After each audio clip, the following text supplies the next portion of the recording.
దేవుని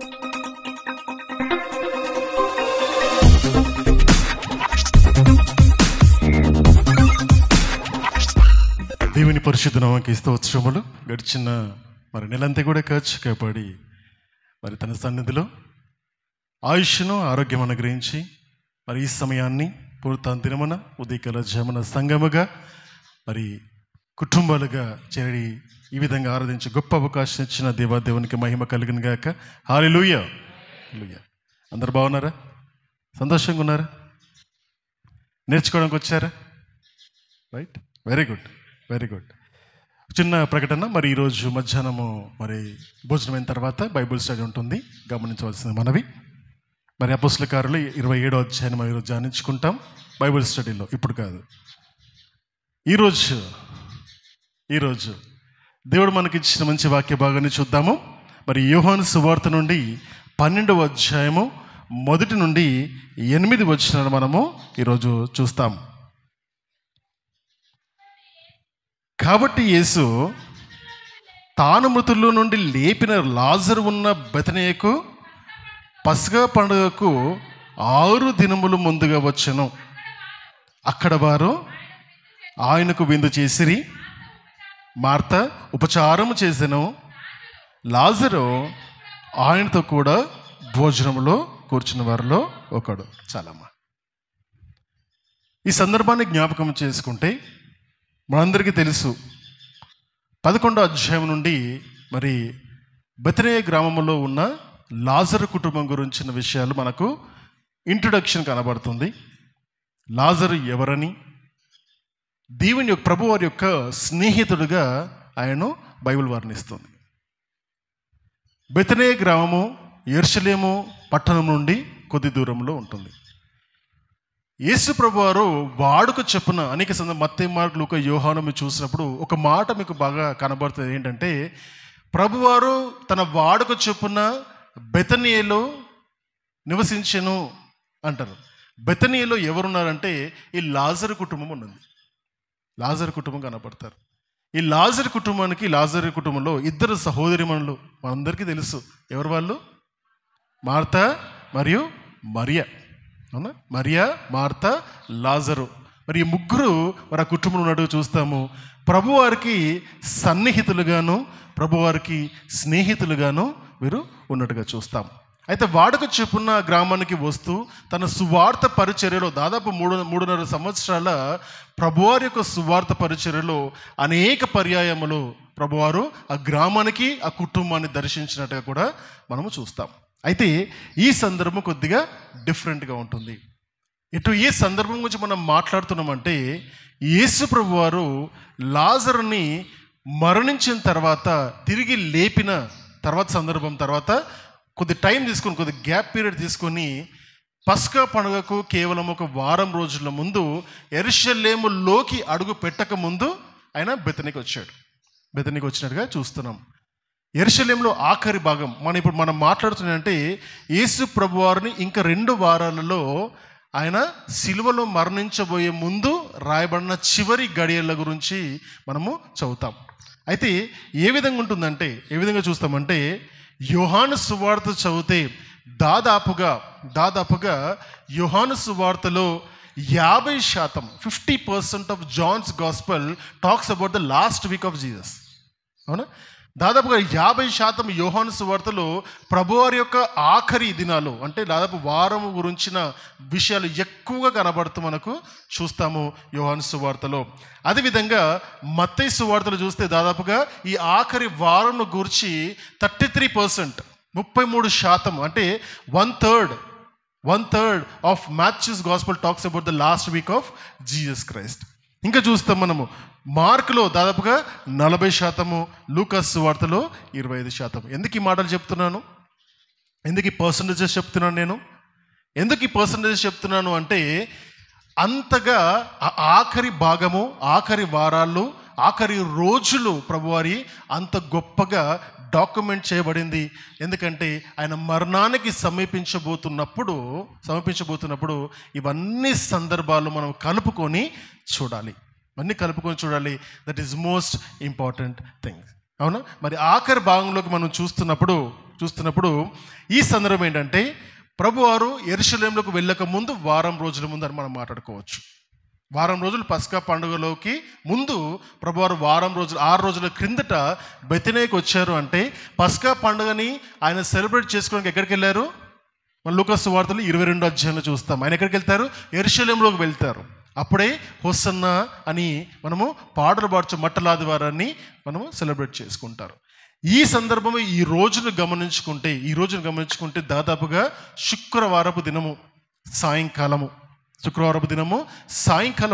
సాయంకాలమున యేసు ప్రభువారు లాజరు కుటుంబం దగ్గర ఏం చేస్తున్నారంటే ఒక భోజనానికి కూర్చున్నారు. భోజనం అనొచ్చా అంటే భోజనం అనలేము, అది ఏమని రాస్తుంది అక్కడ? విందు అంటే విందు party. It's a party time. అవునా? ఎందుకు ఆ పార్టీ టైం? ఎవరిస్తున్నారు? మార్త కుటుంబ సభ్యులు కృతజ్ఞతా కూడిక అనుకోవచ్చు. దేవుడు నా సహోదరుని మరణం నుండి గెలిపించినందుకు మార్త ఇస్తున్న పార్టీ అనొచ్చు. అయితే ఈ క్రాస్ రెఫరెన్సింగ్ మనం చూస్తే ఇదే సందర్భాన్ని మనం యోహాను సువార్త 12వ అధ్యాయంలో చూసినట్టుగానే మత్తయి సువార్తలో 26వ అధ్యాయంలో చూస్తాము, లూకా సువార్తలో 7వ అధ్యాయం చూస్తాము, లూకా సువార్త 14వ అధ్యాయంలో చూస్తాము, మార్కు సువార్తలో 7వ అధ్యాయం మనకు కనబడుతుంది. ఈ మాటలు ఎందుకు చెబుతున్నామంటే ఒకే ఒక సందర్భంలో ఇట్లాంటి సందర్భం మళ్ళీ మనకు కనబడుతుంది. I want give that clarification, right? అయితే ఈరోజు మనం నేర్చుకునే వ్యక్తి కానీ సందర్భం ఏంటంటే మరియ గురించిన విషయాలు నేర్చుకుంటాం. అవునా? చాలా సందర్భాల్లో స్త్రీల కూడికల్లో, చాలా సందర్భాల్లో క్రీస్తుని మహింపరిచిన బిడ్డల్లో జ్ఞాపకం చేసుకునేటప్పుడు మరియని జ్ఞాపకం చేసుకోవడము అర్థమేమీ కాదు, చాలా వాడక. ఎందుకంటే అటువంటి జీవన విధానము కావాలని ప్రతి స్త్రీ ఆ విధంగా ఉండాలని కోరుకుంటారు. అయితే ఒక గమనిక, మరియ యొక్క జీవితము తను చేసిన పనులు కేవలం స్త్రీకి ఆపాదించడం కాకుండా అందరము ఆపాదించుకోదగా క్యారెక్టర్ అని మనము ఈరోజు నేర్చుకోవడానికి ప్రయత్నం చేద్దాము. అయితే ఇప్పుడు మనకు అర్థమైంది కదా, ఎక్కడున్నాం మనం? ఇప్పుడు బెతనియ గ్రామంలో ఉన్నాము. పస్కా పండుగకు కేవలము 6 రోజుల ముందు శుక్రవారం సాయంత్రము మార్త, మరియ, లాజరు వాళ్ళ కుటుంబం ఇస్తున్న విందులో మనము చూస్తున్నాం, రైట్? అప్పుడు ఏం జరిగింది చూద్దాం. ఆ భోజనంలో లాజరు కూడా కూర్చున్నారు. అప్పుడు ఏం జరిగింది? అప్పుడు మరియ మిక్కిలి విలువ గల జటామాంసి అత్తరు ఒక సేరున్నర ఎత్తు తీసుకుని యేసు పాదములకు పూసి తన తల వెంట్రుకలతో ఆయన పాదములను తుడిచెను. ఇల్లు ఆ అత్తరు వాసనతో నిండాడు. అవునా? ఇది అనుకోని సందర్భం. It's a surprise. ఎవరికి? అందరికీ. కేవలం ప్రభువారికి కాదు, అందరికీ. ఎటువంటి సర్ప్రైజెస్ ఇవి అనేది మనము కింద లేఖన భాగంలో చూస్తాము. ఇక్కడ మరియ అనుకోని ఒక గొప్ప సంఘటన చేస్తుంది. ఇక్కడ మరి చూస్తే పరిచారం గురించి మాట్లాడినప్పుడు ఎవరు పరిచారం చేస్తున్నారు? మార్త చేస్తుంది పరిచారం. మార్త ఎప్పుడు పరిచారం చేస్తుంది. ఎందుకు మార్త ఎప్పుడు పరిచారం చేస్తుందంటే దట్ ఈస్ హర్ స్ట్రెంగ్త్. తనకి ఎంతసేపు ఏం ఆలోచన ఉందంటే, నా ప్రభు మా స్నేహితుడు మా ఇంటికి వచ్చారు, ఆయన మంచి భోజనం పెట్టాలి, ఆయన కూర్చోబెట్టాలి, అందరు సరిగ్గా నేను చూసుకోవాలి, ఆయన కడుపున తింటున్నాడు నేను చూసుకోవాలని ఎంతసేపు ఆయనకు పరిచర్య చేయడానికి అది కావాలా ఇది కావాలని ఈ హడావిడిలోనే ఉండిపోయింది. చాలాసార్లు మనం ఈ మాటను గమనిస్తాం. కుటుంబాల్లో కూడా ప్రార్థనలు, కృతజ్ఞత కూడికలు అయినప్పుడు ఇంట్లో ఆడవాళ్ళు ప్రార్థనలు వండుకొని ఎక్కడ ఉంటారు? వంటగదిలో ఉంటారు. కుటుంబ సభ్యుల్లోని మరి మగవారు ప్రార్థనలు ఉండకుండా బయట తిరుగుతూ ఉంటారు. మరి ప్రార్థన ఎవరి కోసం? అర్థమవుతుందా? అయితే ఒకటి చేయాలి. అందుకని ఆ సందర్భాల్లో మార్తను బాగా గుర్తు చేసుకుంటాము. అమ్మా మార్తమ్మ బయటకు రా అని పిలుస్తాం. ఎందుకు పిలుస్తాము? ఇంకా చాలు రా. అక్కడ నువ్వు ఉండి మా కొరకు చేస్తున్న ఈ భోజన పంక్తిని, ఈ హడావిడి కంటే కూడా ఉన్నతమైనది ఇక్కడ ఉన్నది. దేవుని యొక్క వాక్యము, దేవుని యొక్క సన్నిధిని పిలిచి మరీ కూర్చోబెడతాం అక్కడ. ఎందుకంటే అది చాలా ప్రాముఖ్యమైనది. మార్త చేస్తుంది తప్ప అట్లా చెప్పేసి అందరూ ప్రార్థనలో కూర్చుంటే భోజనం ఎవరు చేస్తారు? భోజనాన్ని పిలిచి అందరం ప్రార్థనలో కూర్చొని భోజనం అయిపోయిన తర్వాత అప్పుడు వంటలు ప్రారంభిస్తే ఎట్లుంటుంది? అవునా? కుదరదు. కాబట్టి వన్ సైడ్గా నేను మాట్లాడలేదు, కానీ నేను అంటున్న పాయింట్ ఏంటంటే వాక్యము, దేవుని యొక్క ప్రార్థన, ఆ సన్నిధిలోపు అన్ని పనులు కంప్లీట్ చేసుకోవాలి. రెండు అట్ టైం చేయడం కొంచెం కష్టము, అయినా ఇప్పటికీ చెప్పినా ఇంకా కష్టమే. అది చాలా కష్టం. అవునా? రైట్, ముందుకు వెళ్దాం. అక్కడ జరిగిన సంఘటన ఏంటంటే మరియ సడన్గా ఒక మిక్కిలి విలువ గల అచ్చ జటామాంసం మాంసి అత్తరు ఒక సేరున్నర ఎత్తు తీసుకుని యేసు పాదములకు పూసి తన తల వెంట్రుకలతో పాదములు తుడుచెను అని మాట్లాడతారు. ఇక్కడ మనం మాడుతుంది, వీఆర్ టాకింగ్ అబౌట్ పర్ఫ్యూమ్ గురించి మాడుతున్నాం. అత్తరు అంటే గొప్ప పర్ఫ్యూమ్. ఈ అత్తర్ని వివరిస్తూ ఏమంటారంటే, ఈ అత్తర్ని వివరిస్తూ మిక్కిలి విలువగల most expensive perfume of that day. ఆ డేస్లో ఉన్న గొప్ప పర్ఫ్యూమ్ అది. ఎంత తెలుసా? 300 దేనారాలు. మనం మాట్లాడుకుంటే 160 రూపాయలు, అంతేనా అనుకుంటారు. ఇదే 150 రూపాయల గురించి సందర్భం చెప్తాను. 100 సంవత్సరాల కింద 150 రూపాయల వాల్యూ ఎంత?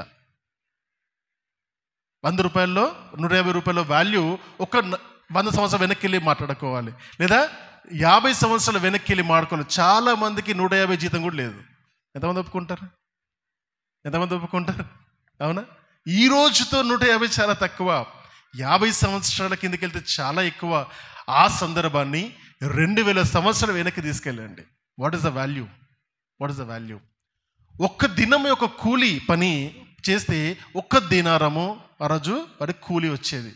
అంటే ఎన్ని రోజుల కూలి అది? 300 రోజుల కూలి. ఈరోజు కూలితో మనం మాట్లాడుకుంటే దాదాపుగా సంవత్సరం కూలి దేని కొరకు అర్పించారు? అంత గొప్ప విలువైన అత్తరు జటామాంసి. ఈ జటామాంసి అనే మాటను ఎందుకు వాడతారంటే, ఇది పొడుగుగా ఒక బాటిల్లో ఉంటుంది. అత్తరు బుడ్డి అంటారు దాన్ని.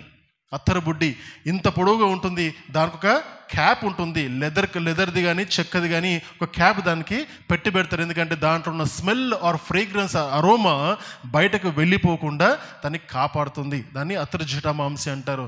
అది ఎంత ఉందో తెలుసా? దాదాపుగా ఎంత అండి? సేరున్నర అంటే హాఫ్ లీటర్. గమనించండి, ఎవరన్నా హాఫ్ లీటర్ పర్ఫ్యూమ్ని తీసుకొస్తారా? ఒక్కసారి వాడగలుగుతారా? కనీసం వాడగలుగుతారా? వాడలేరు. ఎందుకంటే మనం ఇంట్లో వాడేది దాదాపుగా గట్టిగా తీసుకుంటే 50 ml, ఇంకా ఎక్కువ తీసుకుంటే 100 ml. అంతకు మించి ఏ ఇండ్లలో కూడా పర్ఫ్యూమ్స్ ఉండవు. అటువంటి పరిస్థితుల్లో హాఫ్ లీటర్ పర్ఫ్యూమ్ని తను తీసుకొచ్చి ఏం చేస్తుంటే పగలగొడుతుంది. ఇదే వాక్యాన్ని మిగతా సందర్భాల్లో చూస్తాం. ఒకసారి ఇంకో మాట చూద్దాం, ఇంకా బాగా కనపడతాయి. మత్తయి సువార్తలో 26వ అధ్యాయం చూద్దాం. 26వ అధ్యాయము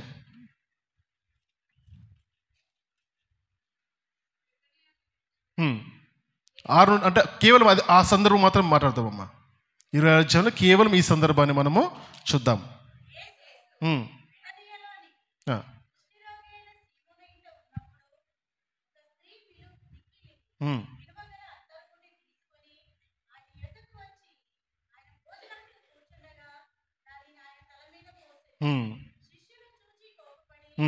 ఈ నష్టం ఎందుకు అని మాడతారు.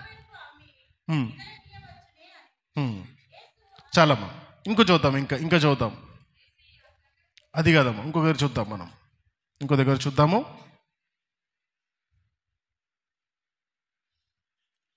నాలుగు సందర్భాలు మనకు కనబడతాయి లూకా సువార్తలోని.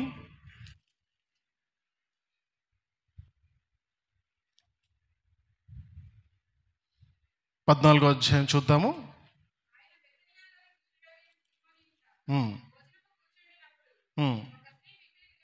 ఒక స్త్రీ మిక్కిలి విలువగల అత్తరు జటామాంసి తీసుకొని వచ్చి ఆ అత్తరు బుడ్డిని, అది ఆ మాట కావాలి నాకు.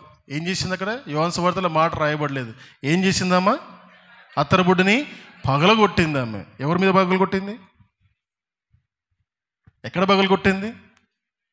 యేసయ్య మీద పగలగొట్టిందా? ఆ సందర్భాన్ని చదివితే సడన్గా చదివితే ఏమనిపిస్తుంది అంటే అత్తరు బుడ్డి తీసుకొచ్చి కాళ్ళపైన కొట్టినట్టు ఉంటుంది, లేదా తలపైన కొట్టినట్టు ఉంటుంది. కాదు, ఆ అత్తరి బుడ్డిని పగలగొట్టడం ఏంటంటే అదంతా కూడా ఒక దగ్గర చేర్చింది. అంటే ఇక్కడ పగలగొట్టి తీసుకొచ్చి ఆ విధంగా పెడుతుంది. మీరు గమనిస్తే కొబ్బరికాయని పగలగొట్టినప్పుడు ఏం చేస్తారు? ఆ నీళ్ళు కావాలంటే ఏం చేస్తారు? ఒక రాయిని తీసుకొని కొబ్బరికాయని దానిపైన కొట్టి దాంట్లో ఉన్న నీళ్ళను తీసుకొచ్చి ఏం చేస్తారు? గ్లాసుల్లో పోసుకుంటారు. అదేవిధంగా అత్తరు బుడ్డిని కూడా తను పగలగొట్టి తను తీసుకొచ్చి ప్రభువారి యొక్క పాదముల దగ్గర వేస్తుంది. తన తలపైన ఈ పగలగొట్టి ఏం చేస్తుంది? తలపైన అంటుతుంది. గమనించండి ఆ సందర్భాన్ని. ఆ సందర్భంలో గమనిస్తుంటే కొన్ని విషయాలు మనకు తెలుస్తాయి. అయితే ఆ సందర్భం కేవలం ఆ సందర్భాన్ని చూసేదానికంటే మరియా యొక్క గుణగణాలను చూసి ఆ గుణగణాల్లో నుండి వచ్చిన ఆఖరిగా కనపడే ఈ వ్యక్తిగతంగా జరిగిన ప్రక్రియను మనం గమనించవచ్చు. అంటే ఏంటి? అది ఎక్కడి నుంచి వస్తుంది అంటే చాలామంది కేవలం అత్తరు బుడ్డిని తీసుకొచ్చి ప్రభువారి యొక్క పాదాలను తన కన్నీటితో కడిగి తలను అత్తరుతో అలికినట్టుగా మనం చూస్తాము. కానీ తన యొక్క క్యారెక్టర్ ఏ విధంగా, what has driven her to do that task అని చూస్తే మూడు విషయాలు మనకు కనబడతాయి. మరియలో ఉన్న గొప్ప గుణాలు మనం చూస్తే లూకాసు సువార్తలో చూద్దాం ఒకసారి. లూకాసు సువార్తలో 10వ అధ్యాయంలో 39వ వచనం చూద్దాం. ఎవరికి? మార్తకొక సహోదరి ఉండే, ఆ పేరు మరియ. యేసు పాదం యొక్క కూర్చొని ఆయన బోధను వినుచును. చాలమ్మా. మరియ యొక్క మొట్టమొదటి గుణము, ఆ గుణం ఏంటంటే తను ప్రభు యొక్క పాదాల దగ్గర కూర్చొని ఏం చేస్తుంది? నేర్చుకుంటుంది. నిజంగా ఆనాడు అంత విలువగల అత్తరును తను తీసుకొచ్చి ఆ విధంగా ప్రభు సన్నిధిలో అందరి ముందర చేయగల కారణము తను వెనక్కి వెళ్ళి చూస్తే she has build her character. తన పర్సనాలిటీని తను బిల్డ్ చేసుకుంది. తన జీవితాన్ని ప్రభు సన్నిధిలో ఏ విధంగా ముందుకు వెళ్తుందని చూస్తే ఎటువంటి గొప్ప విలువలు గల ఆస్తులను కానీ, గొప్ప విలువలు గల ఆస్తులను కానీ, ఎంతో ఉన్నతమైనది దేవుని కొరకు చేస్తున్న వ్యక్తులను చూసినప్పుడు చాలామంది అనుకుంటారు, వింటుంటాం కదా, వారు బంగారం ఇచ్చారంట దేవుని సన్నిధికి, ఆస్తి పాస్తులను నమ్ముకొని సువార్త పరిచర్య చేశారంట. వాళ్ళకున్న ఉద్యోగాలు వదిలిపెట్టి దేవుని పరిచర్యకు తమను సమర్పించుకున్నారంట అని అనేక సందర్భాల్లో వింటుంటాం కదా మనము. ఎక్కడి నుంచి వస్తుంది అదంతా కూడా? అందరూ కూడా ఆ రోజు వాళ్ళు చేసిన త్యాగమును, దేవుని కొరకు వాళ్ళు చేసిన పనిని గుర్తు చేసుకొని వాళ్ళని గొప్పవాళ్ళుగా చూస్తున్నారు. అయితే ఆ విధంగా అటువంటి కార్యము తన హృదయంలో ఉండి రావడం గల కారణాల్లో మొదటి కారణం ఏంటంటే ప్రభువారి సన్నిధిలో కూర్చోవడము. ప్రశ్న జనాంగానికి కూర్చోగలుగుతామా? ప్రపంచానికి, క్రైస్తవులకు ప్రశ్న ఏంటంటే దేవుని సన్నిధిలో కూర్చోగలుగుతామా? కూర్చున్నంత ఓపికలు ఉన్నాయా? గమనించండి. క్రమేణా పాటలను చూస్తుంటే కూడా చిన్నగా అయిపోతున్నాయి. నా చిన్ననాడు పాటలు పాడుతున్నప్పుడు అన్నీ ఒక్కొక్క పాట 12 వచనాలు, 14 వచనాలు, 18 వచనాలు ఉండేటివి. ఇప్పుడు అన్ని 2, 3 ఉంటే పెద్ద పాట. 3 ఉంటే చాలా పెద్ద పాట, 2 ఉంటే పర్వాలేదు, 10 ఉన్నాయి అనుకోండి, పాడాలనుకున్న వాళ్ళు కూడా ఇంత పెద్ద పాట పాడాలా? క్రమేణా ఏమవుతుందంటే అది ఓపికలు జనాలకు తగ్గుతూ వస్తున్నాయి. ఏం తగ్గుతుంది అంటే ఓపికలుగా తగ్గేది. మరియలో ఇంకొక అంశం ఉంది చూడండి. పాదం దగ్గర కూర్చొని ఏం చేస్తుంటాను? ఆయన బోధను వినుచుండెను అన్న మాట కంటే నేర్చుకొని చుండెను అన్న మాట బాగుంటుంది అక్కడ. కేవలం వినడం ద్వారానే ఏం జరగదండి. నేర్చుకోవాలని ఆసక్తి ఉన్నవారు మాత్రమే నేర్చుకోగలుగుతారు. గొప్ప జీవన విధానము కలిగిన ఏ గొప్ప విశ్వాసి జీవితంలో కూడా ఒక గొప్ప అంశం ఏంటంటే నేర్చుకోవాలన్న ఆశ ఉంటుంది. నీకు నేర్చుకోవాలన్న ఆశ ఉంటే నువ్వు ఎక్కడికి వెళ్తావంటే ప్రభు సన్నిధికి వెళ్తావు. ప్రభు సన్నిధిలో కూర్చుంటావు, ఆయన సన్నిధిలో మోకరిస్తావు. ఆయన ఏం బోధిస్తున్నాడు నువ్వు చెవులు చాచి హృదయాన్ని తెరిచి నా కొరకు నేను నేర్చుకోవడానికి దేవుడు నాకు ఈరోజు ఏం నేర్పించబోతున్నానని ఆశతో కూర్చుంటావు, సంతోషంతో కూర్చుంటావు. అక్కడ నువ్వు 10 వచనాలు పాటలు పాడావా, 20 వచనాలు పాటలు పాడావా, గంట ప్రసంగం ఉందా, 5 గంటల ప్రసంగం ఉందా కాదు, నువ్వు నేర్చుకోవాలనుకుంటున్నావా లేదా?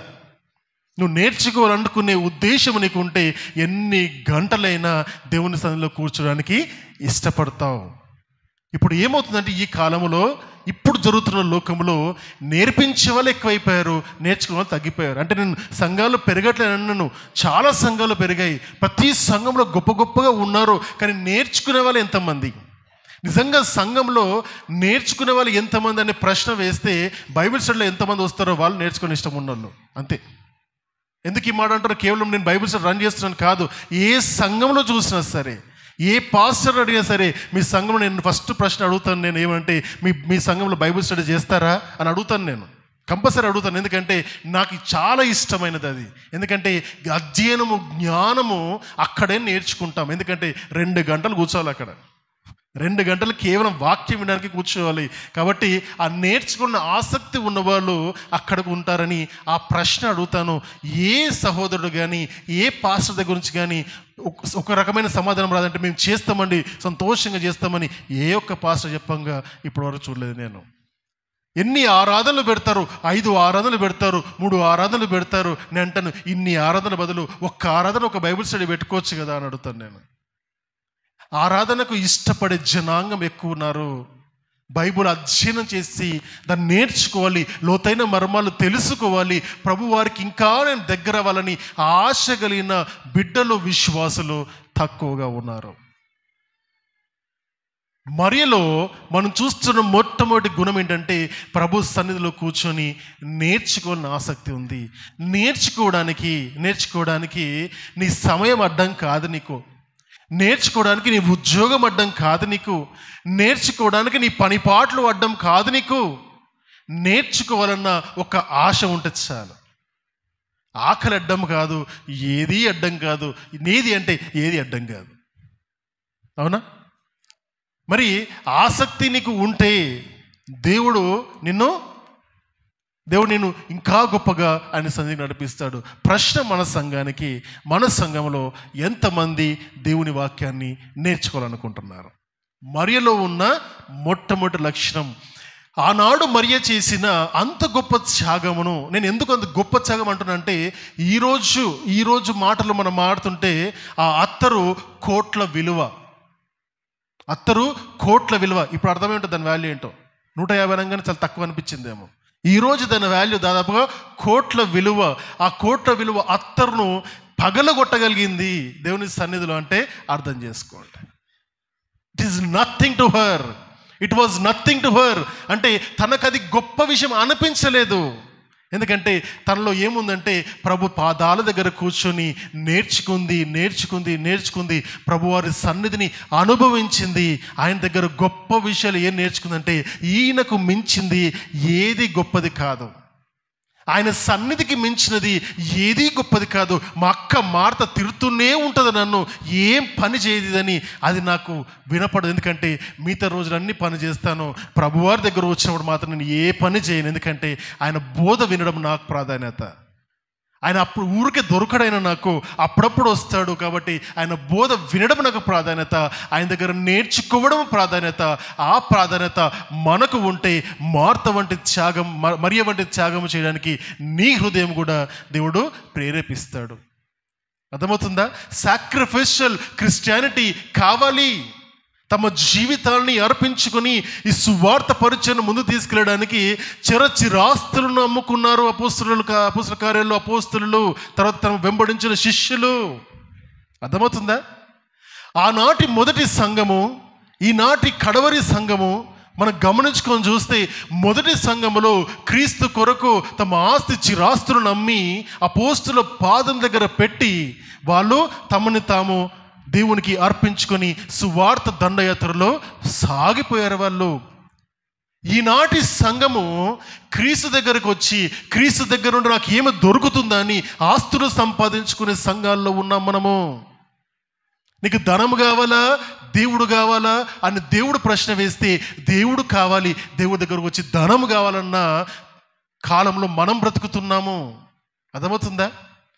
ఏది గొప్పది, ఏది ఉన్నతమైనది అని ఆలోచిస్తే ప్రభువారి దగ్గర నేర్చుకోవడము, ప్రభువుని నేర్చుకోవడము ఆమె ధన్యత అని మార్త అనుకుంది. కాబట్టి అంత త్యాగము చేయగలిగింది. తన మనస్సు తను ప్రేరేపించగలిగింది. తన ఆశలను మించి తను చేయగలిగింది. తన వంతు తనకున్న ఆస్తి స్థిరాస్తులకు అన్నిటికీ మించి తను ఒక గొప్ప త్యాగము చేయడానికి తను పూనుకున్నది. ఈరోజు మనకు వచ్చే ప్రశ్న ఏంటంటే, త్యాగం గురించి మాట్లాడను నేను, నేర్చుకోవాలన్న ఆశ నీకుందా? నేర్చుకోవాలన్న ఆశ నీకుంటే దేవుడు నేర్పిస్తాడు. గొప్ప విశ్వాసివి కావాలని అందరికీ ఉంటుంది. ప్రతి క్రైస్తవుడికి నేను ఒక గొప్ప విశ్వాసిని కావాలి ఉంటుంది. కానీ ఆ విశ్వాసానికి మొట్టమొదటి మూలము నేర్చుకోవడము. మొదట నేర్చుకోండి, తర్వాత ఎదుటి వాళ్ళకు చెప్పండి. రైట్. ఇంకో మాటను చూస్తాము. యోహాను సువార్తలోని 11వ అధ్యాయము 32వ వచనం ఇప్పుడు చదువుకున్నాం మనము.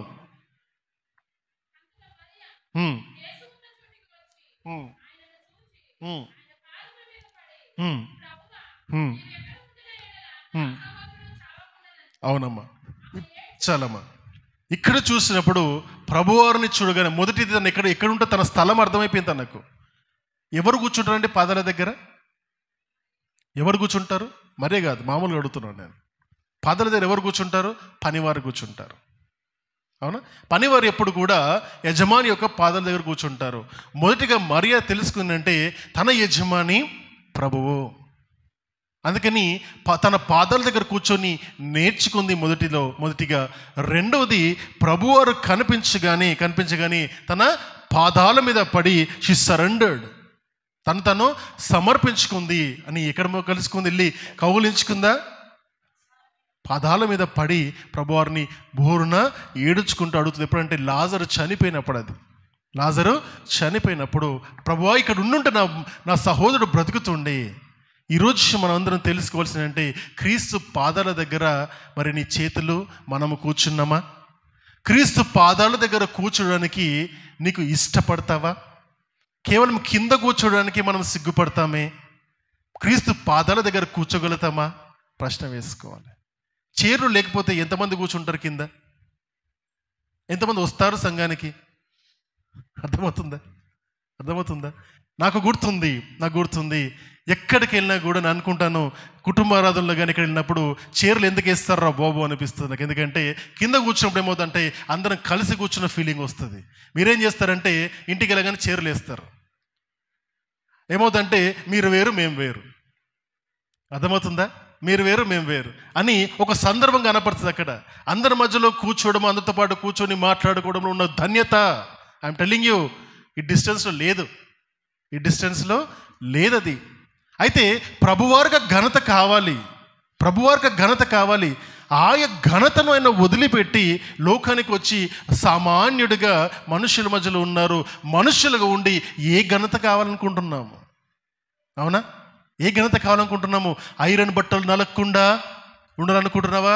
నో మై డియర్ ఫ్రెండ్, ప్రభు పాదాల దగ్గర నేను అనుకుంటాను సాష్టాంగ నమస్కారము చేసి, ప్రభువా నువ్వు ముందొచ్చుంటే ఎంత బాగుండవు అని మరీ అడిగినట్టుగా మనకు ఈ సందర్భంలో కనబడుతుంది. ప్రభు వారికి కావాల్సింది ఎటువంటి వారు అంటే తన సన్నిధిలో గోజాడేవారు కావాలి. ప్రభు వారికి ఎటువంటి వారు కావాలంటే తన కొరకు రోధించే వాళ్ళు కావాలి. ప్రభువారికి ఎటువంటి వాళ్ళు కావాలంటే ఏ సందర్భంలో సరే తన దగ్గరకు వచ్చి ప్రభువా నీవు ఉంటే నాకు చాలు అని చెప్పి అటువంటి భక్తులు కావాలి. కేవలం ఆశీర్వాదాలు కావాలని ఆయన సన్నిధికి వస్తే మై డియర్ ఫ్రెండ్ ఇస్తాడు, పంపించేస్తాడు. అర్థమవుతుంది? అందుకని కొంతమంది అనేక మంది దేవుని సన్నిధికి వస్తారు. దేవా ఒక్కసారి దేవుడిని నమ్ముకున్నాము, ఒక్కసారి ప్రార్థన చేశాము, దేవుడు మా కోరిక నెరవేర్చాడు అనుకుంటారు. కానీ దేవుడు అనుకుంటాడు మీ హృదయం తెలిసి కోరిక నెరవేర్చి పంపించేస్తాడు. అందుకే వాళ్ళు కనపడరు మళ్ళీ దేవుని సన్నిధిలో. అటువంటి బిడ్డలుగా మనము ఉండకూడదు. కృతజ్ఞత కలిగిన బిడ్డల్లాగా ఎప్పుడూ ఆయన కావాలని ఆయన పాదాలను వెతుకుతూ మన కన్నీటితో ప్రభువా నీవు నాకు కావాలి, నా మధ్యలో ఉండు అని అడిగే బిడ్డలుగా మనం ఉండాలని దేవుడు కోరుకుంటున్నాడు. ఇది రెండవ లక్షణం. మొదటి లక్షణము దేవుని గురించి నేర్చుకోవాలని ఆశ కలిగి ఉండాలి. రెండోది ప్రభు యొక్క పాదాల దగ్గర కూర్చోవాలని ఆశపడి ఉండాలి. ఒక్క మాట చెబుతాను, ప్రతి దినము ప్రార్థన చేసేవాళ్ళు అనేక మంది ఉంటారు. ప్రతిదినం ప్రార్థన చేస్తున్నప్పుడు ఆ ప్రార్థనలో ఏ మాటలు పలకకుండా, నీకు కావలసిన ఏ కోరికలో ఆయన మీ ప్రార్థనలో పెట్టకుండా ఒక్కసారి ప్రార్థన చేసి చూడు.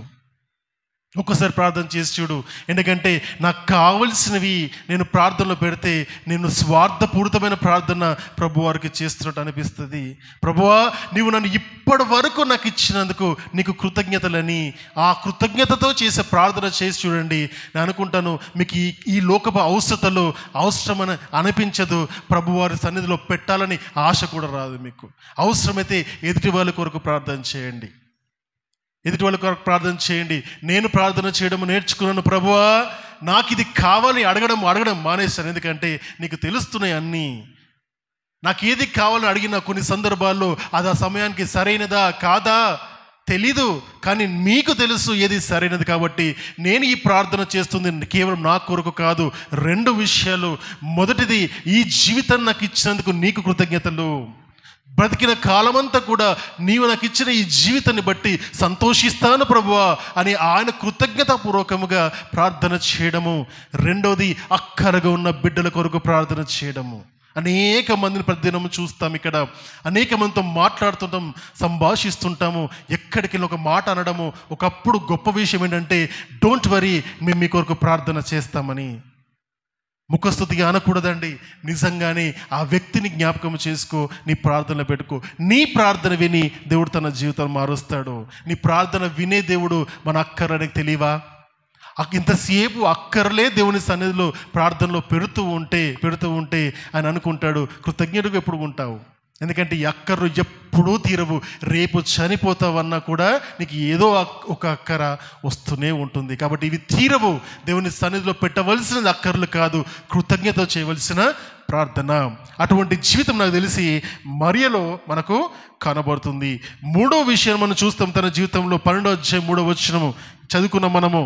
తను ఆఖరిగా ఈ విధంగా ప్రభు సన్నిధిలో కూర్చొని ప్రభువుని అనుభవించి ప్రభువుని నేర్చుకుంది కాబట్టి, ప్రభు సన్నిధిలో గోజాడడం తనకు అలవాటైంది కాబట్టి, తన పాదాలు పట్టుకొని తను తగ్గించుకోవడం నేర్చుకుంది కాబట్టి, ఇప్పుడు తన జీవితంలో ఏది విలువైనది? కేవలం ప్రభు మాత్రమే విలువైన వ్యక్తి. ఇంకా ఏది కూడా తన జీవితంలో విలువైనది కాదు. ఆ విలువ అన్న మాటకు అర్థం ఏంటో తెలుసా? నథింగ్ కంట్రోల్స్ మీ అంటే నా దగ్గరున్న ఆస్తులు కాదు, నాకున్న నా అప్పులు కాదు, నా బంధుమిత్రులు కాదు, నా స్నేహితులు కాదు, ఎవ్వరు కూడా నా ప్రభు కంటే మిక్కిలి నా జీవితంలో ఏది లేదని ప్రభు దగ్గర కూర్చొని నేర్చుకొని తను సమర్పించుకొని తను అనుభవపూర్వకముగా ఒక పని చేసింది. తను చేయగలిగిన పని ఏంటంటే ప్రభు సన్నిధికి తన దగ్గర ఉన్నదంతా కూడా ఇచ్చేయడానికి ఇష్టపడింది. 2 కాసులు వేసిన ఆ విధవరాల గురించి కూడా మనము నేర్చుకుంటాం. ప్రభు కూడా అటువంటి హృదయాల కొరకు చూస్తున్నాడు. ఆయన తప్ప ఆయనకి ఇవ్వడానికి, ఆయనకు సమర్పించుకోవడానికి చేతులు హృదయాలు వెనుక తీయని బిడ్డల కొరకు ఆయన దేవుడు ఎదురు చూస్తున్నాడు. నేను మాట్లాడుతుంది కేవలం నీ డబ్బు గురించి కాదండి. చాలామంది దాన్ని నారో చేసి డబ్బుకు లింక్ చేస్తారు. Money has no value before God. దేవుని సన్నిధిలో, దేవుని ముందర డబ్బుకు వాల్యూ లేదు. దేవునికి కావాల్సింది నీ హృదయము, దేవునికి కావాల్సిన నీ జీవితము, దేవునికి కావాల్సిన నీ సమయము, నీ ఇష్టం ఆయనకు కావాలి. అన్నిటికీ నీ ఉద్యోగాన్ని వదిలేసి, ఆదివారం పూట నా ఉద్యోగం వదిలేసి దేవుని సన్నిధికి రాగలుగుతావా? ఆదివారం పూట చుట్టాలను వదిలేసి నీ సంఘానికి రాగలుగుతావా? ఆదివారం పూట నీ పనుల పాటలు వదిలేసుకొని దేవుని మందిరంలో కూర్చోగలుగుతావా? దేవునికి అటువంటి బిడ్డలు కావాలండి. అటువంటి బిడ్డలు కావాలి. ఎంతసేపు నాకు సౌఖ్యంగా ఉన్నప్పుడు, సుఖంగా ఉన్నప్పుడు, నా పరిస్థితులు అనుగుణంగా ఉన్నప్పుడు అప్పుడు నేను దేవుని సన్నిధికి వెళ్తానంటే, my dear friends, I'm telling you cannot be like Maria in your life. నీ జీవితకాలం అంతట్లో కూడా ఒక్క దినము కూడా మరియలాగా నువ్వు బ్రతకలేవు, కుదరదు. ఎందుకంటే దానికి కావాల్సింది త్యాగము, ప్రతి దినము త్యాగము. మార్త తన పనిపాట్లో ఉన్నా కూడా మరియ మాత్రం దేవుని పాదాలు పడుకొని కూర్చున్నది. That is called sacrifice. నేర్చుకోవాలంటే నీ సమయం ఇవ్వాలి, నేర్చుకోవాలంటే నీ హృదయాన్ని ఆ సందర్భంలో పెట్టాలి. నేర్చుకోవడానికి నీ సమయం అంతా వెచ్చించి ఇష్టాన్ని, ఓపికను, నీ శరీరాన్ని కంట్రోల్లోకి తెచ్చుకోవాలి. దాన్ని నెమరు వేసుకోగలగాలి, దాన్ని జీవించగలగాలి. అందుకని వాక్యాన్ని ఎన్ని సందర్భాల్లో, ఎన్ని సంవత్సరాలు చదివినా కూడా బ్రతుకులు మారని జనాంగం ఎందుకున్నారంటే చదువుతాము, వింటాము, కానీ ఏది కూడా లోపలికి వెళ్ళదు. హృదయంలోకి నీ చెవుల నుండి ఈ వాక్యం నీ హృదయం వరకు వెళ్ళకపోతే నీ బ్రతుకు మారనే మారదు. చూసుకో, 20 సంవత్సరాల కింద ఏ విధంగా ఉన్నావో చూసుకో, 15 సంవత్సరాల కింద ఏ విధంగా ఉన్నావో చూసుకో, 10 సంవత్సరాల కింద ఏ విధంగా ఉన్నావో చూసుకో, ఇప్పుడు ఏ విధంగా ఉన్నావో. మార్పు ఉందా? విశ్వాస జీవితంలో మార్పు ఉందా? దేవుని కొనియాడంలో మార్పు ఉందా? దేవుని సన్నిధిని గొప్ప చేయడంలో మార్పు ఉందా? ఆయన సన్నిధిని అనుభవించడంలో మార్పు ఉన్నదా? ఆయన కొరకు బ్రతకడంలో మార్పు ఉన్నదా? ఒక్కసారి గమనించుకోండి. Let us do the self evaluation. మనము హృదయ పరిశీలన చేసుకొని, పరిశోధించుకొని, నీ హృదయం లోతుల్లోకి వెళ్ళి చూడు. బ్రతుకు మారిందా, ఇంకా క్షీణించిపోయిందా? ఒకే ఒక బెంచ్ మార్క్ చెప్పమంటారా? This only one bench mark. నువ్వు విశ్వాసంలో ఎదుగుతుండడానికి, విశ్వాసంలో పడిపోవడానికి ఒకే ఒక బెంచ్ మార్క్ ఏంటంటే ప్రభువు సన్నిధినికి రావాలి, లేదా ప్రభు గురించి తెలుసుకోవాలి అన్నప్పుడు నీ హృదయం ఉర్రూతలొగుతుందా? నీ హృదయం ఉర్రూతలొగుతుందంటే మై డియర్ ఫ్రెండ్, విశ్వాసంలో బలంగా ఉన్నావు. వెళ్దాములే, చూద్దాములే, చేద్దాములే, కనుక్కుందాములే అని నువ్వు వంకలు వెతుకుతుంటే మాత్రం my dear friends, I'm telling you, నువ్వు కనీసం ఒక్క మెట్టు కూడా ఎక్కలేదు ఇప్పటి వరకు. దేవుని యొక్క పరలోక రాజ్యం పక్కకు చాలా దూరం, అది పరలోక రాజ్యము. కనీసం విశ్వాస జీవన యాత్రలో ఒక్క అడుగు కూడా ముందుకు వేయనట్టు. ఎందుకంటే దేవుని యొక్క పని చేయాలంటే నీకు ఇష్టము రావాలి. ఆ ఇష్టము వచ్చినప్పుడు ఒక్క అడుగు ముందుకు వేస్తావు, దాని తర్వాత దేవుడు నిన్ను ముందుకు తీసుకెళ్తాడు. రైట్? మరియా ఈ 2 సందర్భాలు చేసి మూడోది చేసినప్పుడు ఆశ్చర్యమేమన్నా? ఎవరికి ఆశ్చర్యము? చూస్తున్న వాళ్ళకి ఆశ్చర్యము. తనకు ఆశ్చర్యమా? కాదు. మరియకి అది ఆశ్చర్యం కాదు, తనకేం కొత్త విషయం కాదు. ఎందుకంటే తను నేర్చుకుంది, పరిపూర్ణమైన వ్యక్తిగా మారిపోయింది. తనను ప్రభువారిని వెంబడించింది, తన జీవితాన్ని తనకు దేవుని యొక్క సేవకు అర్పించుకుంది. తనకున్న సమస్తమును దేవుని పాదాల దగ్గర వదిలిపెట్టేసింది. This is called Mariya.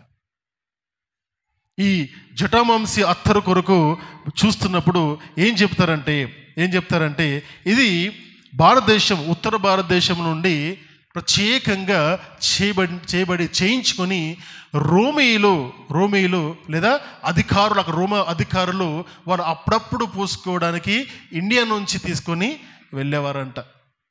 భారతదేశంలో తయారైన అత్తరు అది, అంత సువాసన మరి మనకు రిలేటెడ్. అవునా? భారతదేశం తయారైన అత్తర్ని మరియ ప్రభువారికి అందింపజేసింది అంటే మరి ప్రభువారు మన అత్తర్ని వారినట్టుగా సంతోషం, కొద్దిగా మంచిగా అనిపిస్తుంది. అవునా? రైట్. అయితే అంత విలువగల అత్తరు కేవలము రోమీలో ఉన్నతాధికారులు మాత్రమే వాడే ఆ అత్తరును తను దాదాపు 1/2 లీటరు అక్కడే పెట్టేసింది. త్యాగంలో ఎంత అని ఉండదు. నేను ఎందుకు ఇంత కాస్ట్లీ, ఎక్స్పెన్సివ్ అని చెప్తున్నాను? ఆ మాట కూడా వాడకూడదు. ఎందుకంటే త్యాగానికి, దేవునికి సమర్పణకు మనము వెల కట్టలేం. అయితే సందర్భాలు చూద్దాం. ఇంకో మాట చూద్దాము. ఆ ఇల్లంతా కూడా అత్తరు వాసనతో నిండండి. ఇంత గొప్పగా గమనించండి, ఇంత గొప్పగా ఇల్లంతా కూడా వాసన వస్తున్నప్పుడు, సంతోషముగా ఈ గుడ్ అరోమా వస్తున్నప్పుడు మిగతా వాళ్ళందరూ ఏ విధంగా ఉండాలి? సంతోషము కదా. వావ్! ఎక్కడో రోమీయులు వాళ్ళ దగ్గర అప్పుడప్పుడు వచ్చే వాసన మా మధ్యలో మేమందరం కూర్చుంటే ఇంతమంది మధ్యలో ఇంత గొప్ప సువాసన ఆస్వాదించాలా లేదా? ఆస్వాదించాలి కదా. ఏం చేస్తారు చూద్దాం. ఆయన శిష్యులలో ఒకడు, ఆయనను అప్పగింపనై ఉన్న ఇస్కరియోతు యూదా ఈ అత్తరెందుకు 300 దేనారములకు అమ్మి బీదలకు ఇయ్యలేదనను. ఏమంటున్నాడు? You are wasting your money అన్నాడు ఆయన. ఏమన్నాడు? You are wasting your money. 300 దేనారాలు నువ్వు ఖర్చు పెట్టి ఏం చేసావు? పగలగొట్టావు, తెలివిలేదానా అన్నాడు. అదే యాక్చువల్ అక్కడ. పగలగొట్టి ఏం చేస్తావు? నువ్వు పాడు చేసావు దాన్ని. దీని బదులు దీన్ని నేను బిజినెస్ నాకు ఇచ్చి ఉంటే నేను దీన్ని బిజినెస్ చేసి ఒక 300 దినారాలు దీన్ని అమ్మి అనేక మంది బీదలకు ఇచ్చేవాళ్ళం కదా. అబ్బో, మనోడు చేయడు, ఎవరైనా చేస్తే ఓర్వడు. అర్థమవుతుందా? సంఘాల్లో ఉన్నారా? ఇట్లా ఉన్నారు. మన సంఘం ఏమి ఎక్సెప్షన్ కాదు దానికి. ప్రతి సంఘంలో ఉన్నారు.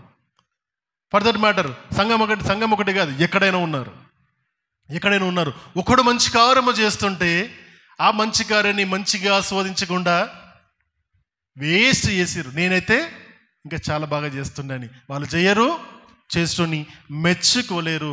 ప్రతి దగ్గర ఉన్నారు, జాగ్రత్త. అట్లని చెప్పేసి మరియా ఈ సందర్భం మొత్తం గమనిస్తే మరియాకి ఎన్ని మాటలు ఉన్నాయండి ఈ క్యారెక్టర్లో? ఎన్ని డైలాగులు ఉన్నాయి మరియాకు? ఎన్ని డైలాగులు ఉన్నాయి అంటే స్క్రిప్ట్లా చదువుతున్నా దీన్ని నేను. ఎన్ని ఉన్నాయి డైలాగ్స్ ఆమెకు? ఆమె సమాధానం ఇస్తుందా? ఈయనకు ఇస్తుందా? మౌనిగా ఉంది. ఈ చాప్టర్లో, ఈ పారాగ్రాఫ్ మొత్తములో తను చేయవలసిన పని చేసి మౌనంగా అక్కడ కూర్చుంది అంతే. అర్థమవుతుందా? She was silent or she's ignorant. తను మౌనంగా ఉంది లేదా తను పట్టించుకోలేదు. I don't care what people talk about me because as long as I'm doing good, so I don't care about people. అంటే ఏంటి? దేవుని కొరకు నేను చేస్తున్న ఈ ఉన్నతమైన పనిని ఎదుటివాడు అంగీకరిస్తాడో అంగీకరించాడో నాకు ఫరక్ పడదు. I don't care. నేను చేస్తున్న పనిని దేవునికి నచ్చుతుందా లేదా అని ఇంపార్టెంట్ నాకు. కానీ ఎదుటివాడు నన్ను ప్రశంసిస్తాడో లేదా అన్నది నా పని కాదు. అయితే ఈ మాట చూసినప్పుడు మాట సందర్భం గుర్తొస్తుంది. ఒకనొక సంఘంలో ఒక స్నేహితుడు చెప్పాడు చాలా రోజుల కింద, వాళ్ళ సంఘంలో ఎప్పుడు ఎవరు గిఫ్ట్లు ఇచ్చినా కూడా అంట ఈ టేబుల్ క్లాత్ ఇస్తారంట. గిఫ్ట్ ఈ టేబుల్ క్లాత్ ఇట్లా సంఘానికి ఎవరు సమర్పించుకున్నా ఈ టేబుల్ క్లాత్ సమర్పించుకుంటారంట. అర్థం కాలేదు, నాకు అర్థం కాలేదు అప్పుడు. ఎందుకు అంటే అదొక్కటే కనపడుతుంది, అదొక్కటైతేనే అందరికీ కనపడుతుంది. ఇంకా ఏది ఇచ్చినా కనపడదు. కాబట్టి ఫ్యాన్లు గిఫ్ట్ ఇస్తే ఫ్యాన్ల మీద పేరు రాస్తారు, చైర్లు గిఫ్ట్ ఇస్తే చైర్ల మీద పేరు రాస్తారు, బెంచ్లు గిఫ్ట్ ఇస్తే బెంచ్ల పేర్లు ఇంటి పేరుతో సహా రాస్తుంటారు. What is that recognition? ఏం కావాలి? ఎవరికి ఇచ్చావు? దేవుడికి. నువ్విచ్చేది దేవునికి. మనుషులు కనపడేట్టు ఇస్తే మై డియర్ ఫ్రెండ్, అది మనుషులకే మహిమ. అతను వచ్చి గాడ్ బ్లెస్ యూ అంటాడు, అయిపోయింది. దేవుడు ఏమంటాడు? ఆయన కూడా సైలెంట్గా ఉంటాడు. ఎందుకంటే దేవునికి ఎటువంటి వ్యక్తులు కావాలంటే మరియలాగా సైలెంట్గా ఉండేటోళ్ళు కావాలి. వీళ్ళని ఏమంటారంటే సైలెంట్ పర్ఫార్మర్స్ అంటాం. సైలెంట్ పర్ఫార్మర్స్ అంటే వీళ్ళు హడావిడి చేయరు, పని చేసుకుంటూ పోతారు. వాళ్ళని ఐడెంటిఫై చేసి వాళ్ళకు కావాల్సిన బిడుదలు ఇవ్వడము ఎంప్లాయర్గా బాధ్యత, ఒక యజమాని బాధ్యత. అవునా కదా? చాలా సందర్భాలు ఏమవుతుందంటే ఎవరైతే బాగా ముందుకు వచ్చి హడావిడి చేస్తారో వాళ్ళే బాగా కనపడతారు. నిజమైన యజమాని పనిని చూస్తాడు. ఎవరు బాగా మాట్లాడుతారో చూడు. యజమానులకి యజమాని అయిన మన యేసయ్య ఏం చూస్తాడు? బాగా ప్రార్థన చేసే వాళ్ళని చూస్తాడా? బాగా దేవుని కొరకు బ్రతికే వాళ్ళని చూస్తాడా? అర్థమైందా? ఆన్సర్ అక్కడే తెలిసిపోతుంది. అవునా?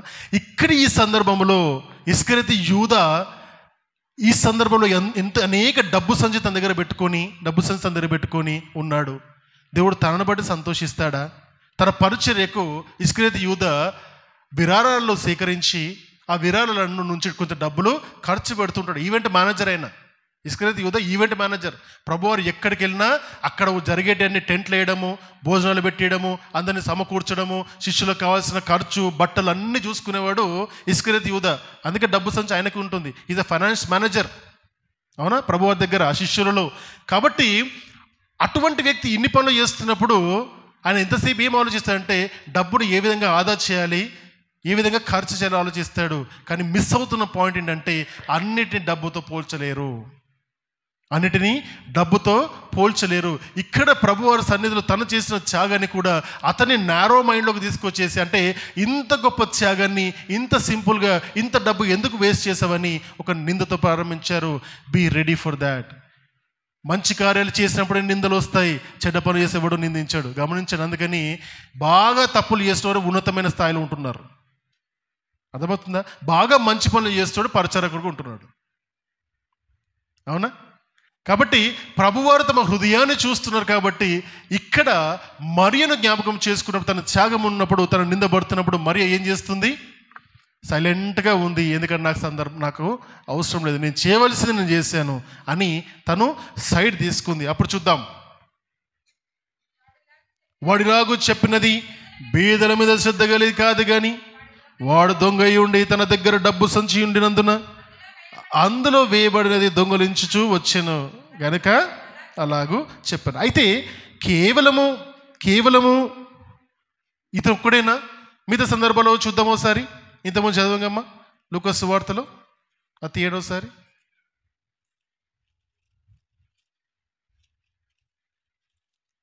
లూకా 7:14.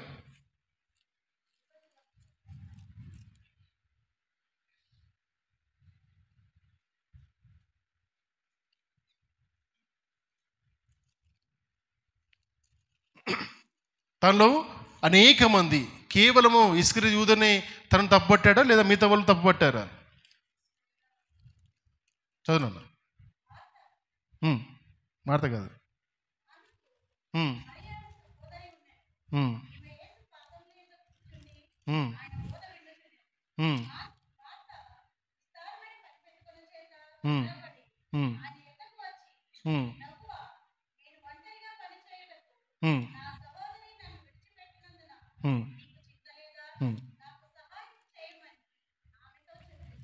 కాదమ్మా, మత్తయి సువార్త చూద్దాము. 26వ అధ్యాయము.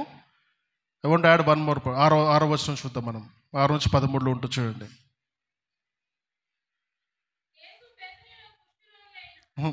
ఈ స్త్రీ నా విషయం ఒక మంచి కార్యము చేసిను అని ప్రభువారు చెప్పి ఉన్నారు. అవునా? శిష్యులు చూచి మాట 8వ వచనం, 26:8 వచనం చదవండి. ఇది చాలా ఇంపార్టెంట్ వర్డ్. శిష్యులు చూచి కోపపడి ఈ నష్టం ఎందుకు, దీనిని గొప్ప వెలకు అమ్మి బీదలకు ఇచ్చునే అని. ఇక్కడ గమనించండి, 2 సందర్భాల్లో చూస్తే యోహాను సందర్భంలో గట్టిగా ఎవరు మాట్లాడారు? ఎవరి గురించి ప్రస్తావన చేయబడింది? ఇస్కరియోతు యూదా గురించి. మత్తయి సువార్తలో శిష్యులందరూ కూడా మాట్లాడారు. దాని అర్థం ఏంటంటే కేవలం ఒక్కరికి అనిపించలేదు, అది కేవలము ఒక్కరికి అనిపించలేదు డబ్బు వేస్ట్ చేశారని. అక్కడ ఉన్న చాలామందికి అనిపించింది. ఏం చూస్తున్నారు? గమనించండి. వాళ్ళు ఏం చూస్తున్నారంటే, వాళ్ళు ప్రభువు సన్నిధికి ప్రభువారితో దాదాపుగా 3.5 సంవత్సరాలు ట్రావెల్ చేసి ఆయనతో పాటు అనేక వాక్యాలు నేర్చుకుని అనేక సందర్భాల్లో గొప్ప గొప్ప అద్భుతాలు చేయడం చూసి కేవలం ఒక అత్తరు బాటిల్ తను పగలగొట్టి ప్రభువారికి సమర్పించుకుంటే వాళ్ళకి అనిపించాల్సిన విషయం ఏంటంటే, అరే మేము ఇంత గొప్పగా సమర్పణ ఎప్పుడూ చూడలేదే అని అనుకోవాల్సింది పోయి తనపైన అందరూ కోప్పడుతున్నారు. గమనించండి. This is how people look at us. దేవుని కొరకు నువ్వు గొప్ప కార్యాలు చేస్తున్నప్పుడు వీళ్ళకి డబ్బు ఎక్కడి నుంచి వస్తుందో అని మాట్లాడతారు. గొప్ప గొప్ప మందిరాలు కట్టుకుంటున్నప్పుడు ఏమంటారు? అమెరికా నుంచి డబ్బు వస్తుంది అంటారు. అవునా? దేవుడు ఆకాశం నుంచి ఇస్తున్నాడు, అమెరికా నుంచి కాదు. అవునా? ఎంత గొప్పగా ఉన్నతమైన జీవితాన్ని బ్రతుకుతుంటే దేవుడిని అంచెలంచెలుగా ఆశీర్వదిస్తుంటే ఏమనుకుంటారో తెలుసా? ఎక్కడి నుంచి వస్తుందో, ఎంత అన్యాయం చేస్తున్నారో. ఒక్కడన్నా మంచి మాడతారా? అయితే దేవుడు ఎటువంటి వాడు అంటే ఎంతగానో ఈర్ష్యపడతావో అంతగానే ఎలివేట్ చేస్తూ ఉంటాడు. జనాలు నీపైన అసూయపడేంతగా ఎలివేట్ చేస్తాడు. ఎందుకంటే అది ఎక్కడి నుంచి ప్రారంభించబడిందంటే దేవునికి సమర్పించే దగ్గర నుండి ప్రారంభించబడింది. ఆశీర్వాదానికి మొదటి కారణము సమర్పణ. ఆశీర్వాదానికి మొట్టమొదటి మెట్టు దేవునికి నీవు అర్పించే సమర్పణ. నీ జీవితాన్ని సమర్పించు, నీ సమయాన్ని సమర్పించు, నీ ఎనర్జీని సమర్పించు, నీ డబ్బును సమర్పించు, నీకున్నదంతా దేవుని కొరకు సమర్పించు. నిన్ను అప్పుడు శోధించు. ఆకాశ వాకిలి విప్పి పట్టజాల విస్తారమైన దీవెనలు దేవుడు ఎందుకు కుమ్మరించాడు? ప్రతి ఒక్కరి జీవితంలో నీకు ఈ సమయంలో ఉన్నతమైనది దేవుని కొరకు గనుక నువ్వు ఇస్తే, దేవుని కొరకు ఇస్తే ఆయన ఉన్నతమైన జీవితం, ఆయన దృష్టిలో ఉన్నతమైన జీవితాన్ని దేవుడు మనకిస్తాడు. మా కుటుంబాన్ని అంచెలంచెలుగా చూసుకుంటున్నప్పుడు నేను నేర్చుకున్నది అది.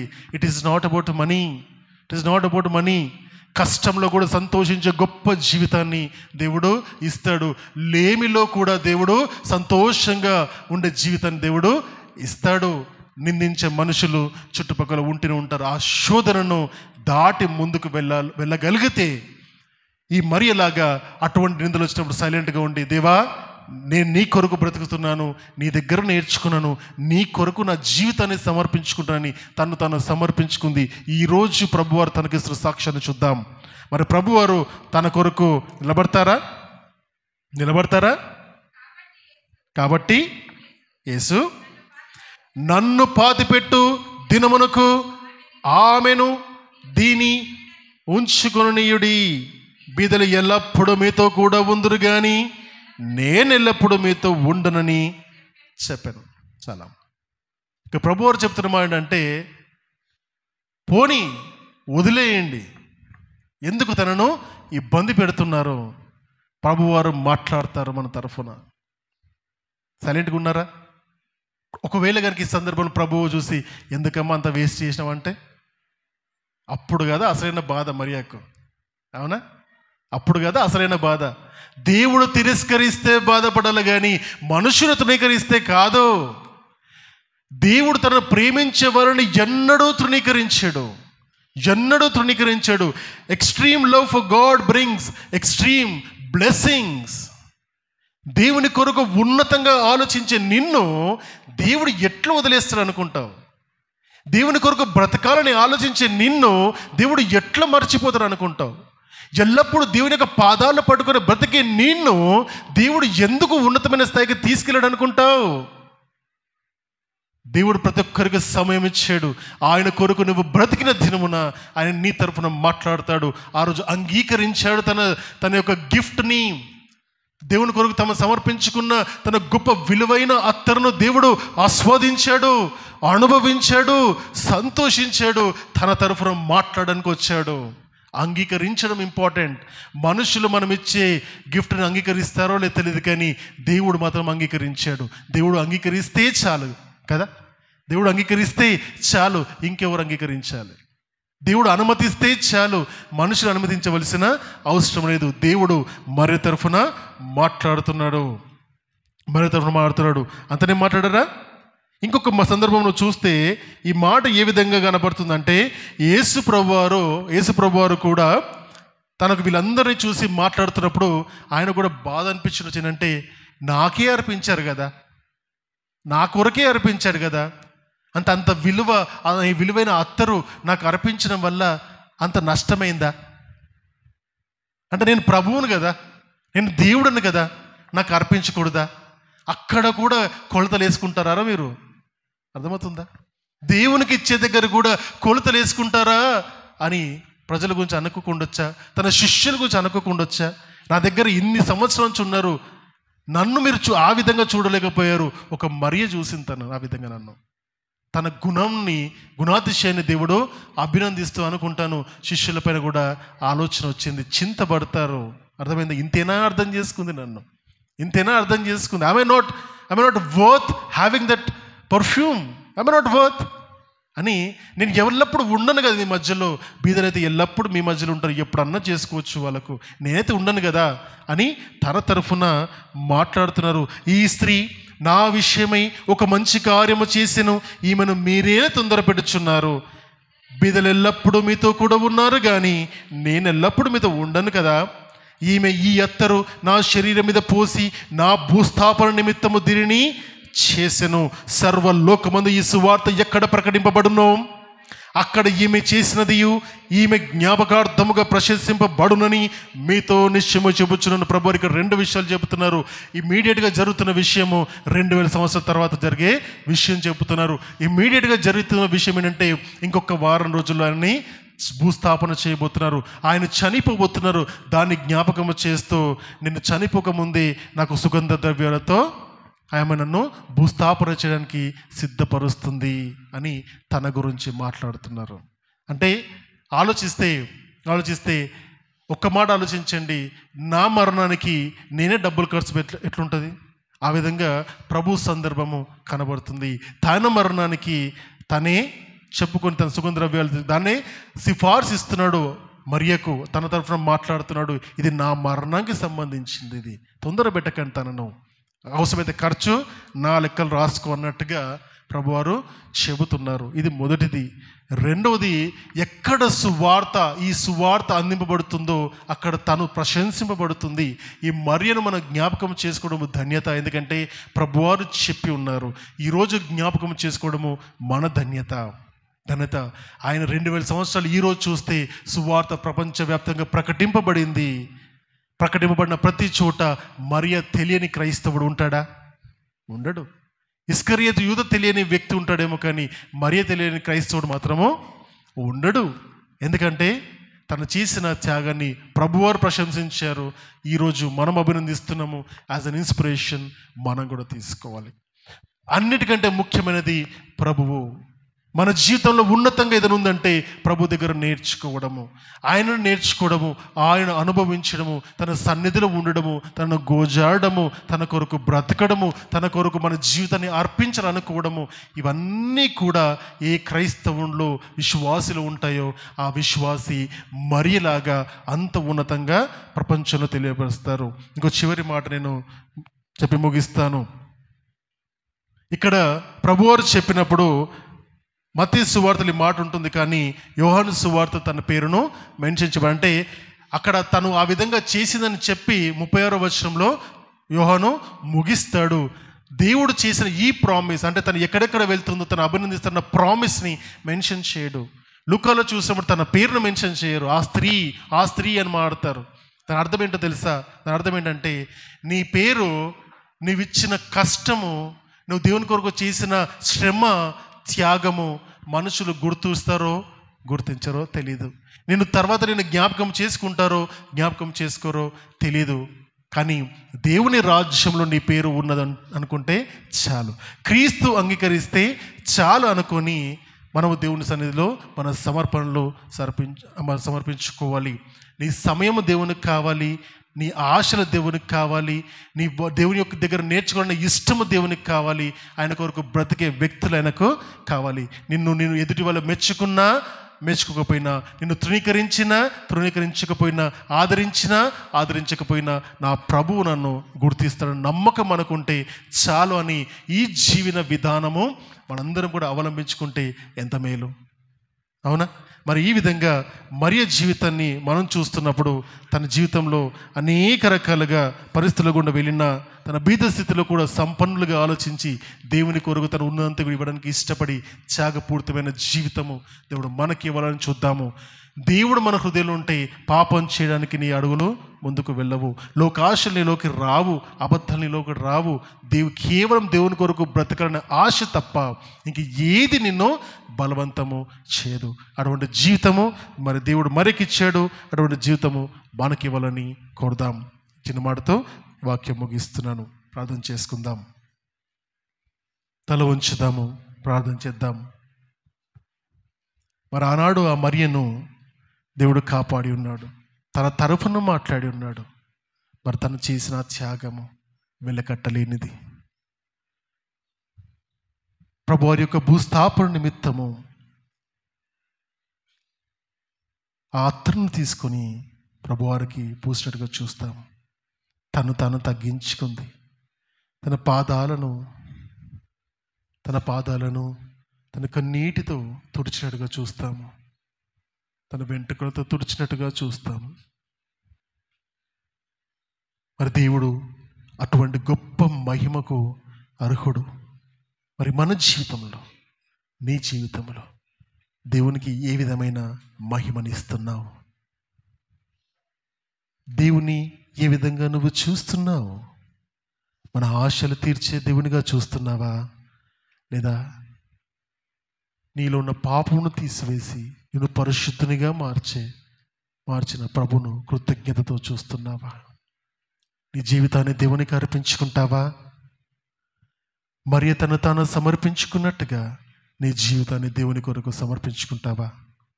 ఒకసారి ఆలోచించు. ప్రభువారు అందరికీ అనుకూలమైన పరిస్థితులు అనుగ్రహించి తన కొరకు నిలబడే అవకాశం ఇస్తాడు, తన కొరకు మాట్లాడే అవకాశం ఇస్తాడు, తన కొరకు బ్రతికే అవకాశం ఇస్తాడు. ఈరోజు ఆలోచన చేయి. ఈ వాక్యం నీ హృదయంలోకి వెళ్తే, ప్రభువా నాలో ఉన్న పాపములను తీసివేసి, ఇంకా నేను దూరంగా ఉన్నాను తండ్రి, మీ సన్నిధికి దూరంగా ఉన్నాను, మీ ప్రేమను నోచుకోలేకుండా ఉన్నాను, అటువంటి హృదయాన్ని నాకు దయచేయమని, మరేకు కలిగిన ఆ మనస్సును మనకు దయచేయమని అడుగుదాం, ప్రార్థన చేద్దాం. మా శక్తిగల దేవా, మీకు స్తుతులున్నాయినా ప్రభువా. మరి ఆనాడు ఆ మరియ చేసిన గొప్ప త్యాగము దేవా ఈనాడు మేము జ్ఞాపకం చేసుకుంటున్నాం తండ్రి.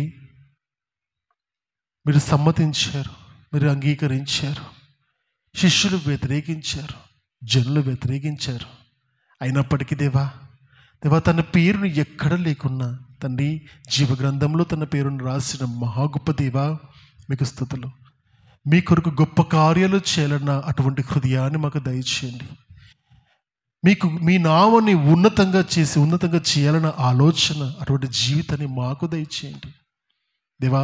కేవలం ఆదివారం పూట వచ్చి దేవా కేవలం మీ సన్నిధిలో కూర్చుని వెళ్ళే బిడ్డలుగా కాకుండా మా బ్రతుకు కాలం అంతే తండ్రి మీకు సాక్షులుగా జీవించే జీవితాన్ని మాకు దయచేయండి తండ్రి. మీలో ఉన్న శక్తిని మాకు దయచేయండి. మా ప్రభువారిని మేము ప్రశంసించే బిడ్డలుగాను, మా ప్రభువారిని ప్రకటించే బిడ్డలుగాను మేమందరం ఉండుటకు సహాయం దయచేయండి దేవా.